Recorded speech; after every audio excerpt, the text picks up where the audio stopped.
As a kid, whenever I watched some form of a story, whether it's a movie, anime, or a TV show, about how the hero always wins, no matter how bad the situation is, or how bad they had to struggle, as long as they stay kind to others and do good, they always win.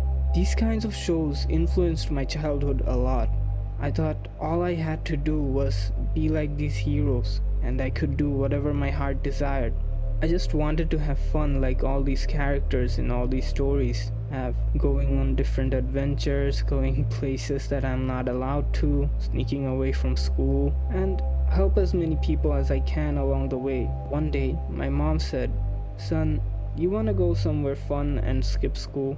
And to any kid hearing the words skip school and somewhere fun in the same sentence, it's like a magic spell. Obviously, I would. But then, next thing I know, I'm in a school building entering an exam room about to take an admission test. I remember at the time being so mad at her. I was furiously angry at her. I was counting down the time till the exam was over so I could get out and start yelling at her. But at that time, I didn't realize how impactful this one exam would become for me. How that one day would open a completely different path for me that I never even could dream of. From the first moment I entered that school, the first morning, the first time entering the classroom, it all felt so surreal. It had a swimming pool big enough for 100 people, an international sized cricket field, a big indoor gym where you had the facilities to play any sports you wanted: football, cricket, badminton, basketball, whatever you wanted. It had a basketball court right outside.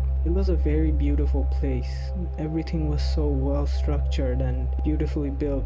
And there were students from various different countries: Americans, Japanese, British. There was even a Mexican teacher who was a bit of an ass. I really hated him.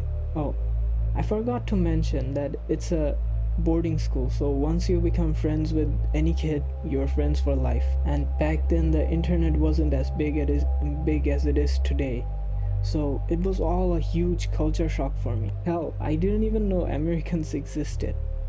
It had all kinds of people from other countries and all these things that I didn't even know existed. And most importantly, the culture was so different in the best way possible. Every month we'd have a barbecue night where we'd all camp outside the school and start a fire, make our own foods and all that stuff. Then also there was the weekly movie nights where, and obviously there were different parades and events for special occasions, which was a lot of fun. I also got the chance to go to other schools and play in different sports competitions, but the most memorable part for me was staying in the dorm with my friends and playing Pokemon games and talking about animes. This school opened my eyes to so many different things that I never knew existed. It was 2.5 years of bliss for me, but then reality bared its ugly fangs. So the school fees were very expensive, and apparently my mother had taken a huge sum of loan, and of course, it caught up to her after a while. Then I had to drop out of school, and I could never really get back to my studies. And then things just got worse and worse. My teenage life was completely wasted. It was just a cycle of watching anime, eating, and sleeping. Oh, and of course, jerking off. I thought just like in those stories, my time would come. I just had to wait for the right moment or for the right person to come along and make my life better. So I just waited. And within this period of waiting, both my mom and dad had gotten to the lowest point of their lives. My dad's health started to worsen and my mom was ridiculed everywhere she went. At one point she was almost jailed for not being able to pay back the loan she had taken for my school. While all this was happening, my grandmother's side of the family, mainly her brother, was hiding all the assets that my grandfather had left for my father. He had most of the paperwork, so not only is nobody helping us, but also someone who I once called family is trying to hurt us. And it's not like he was in need or anything. He had 10 times more than whatever my dad or my grandfather had. It was just greed, I guess.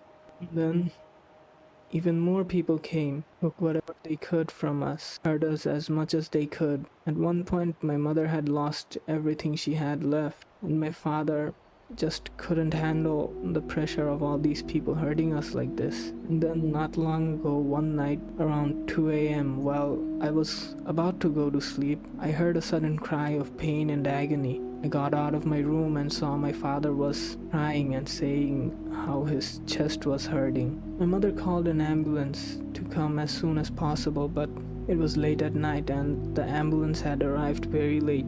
It was morning already, and after reaching the hospital, my father was immediately sent to life support, where he only lasted for 10 minutes before he passed away. At this point, I just didn't know what it is that I'm supposed to do. None of this had to happen. My dad suffered for years because he wanted to live an honest life. All I wanted to know was, why did any of this had to happen? What was the point? My mother fell to her knees and started crying that very instant. And once my brother and sisters got the news, obviously they started crying as well. All I could do was comfort them and calm them down. I could do nothing because I had no power to talk back or the guts. I was a complete failure till the end to my father.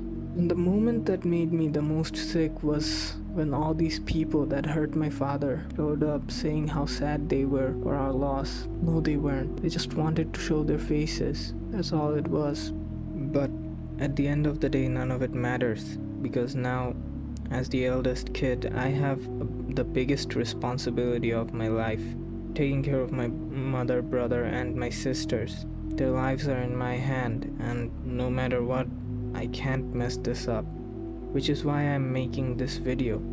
I want to change my life and record every step, because I have a huge problem with procrastination and ADHD. I'm never really on time at anything.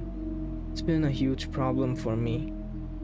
All these years, I deluded myself thinking made up fantasy can be real life. So, if you're watching this, then thank you. I know this is a horrible video and the audio is bad as well, but if you do watch this, please cheer for me on my journey, as one nice thing would help me a lot.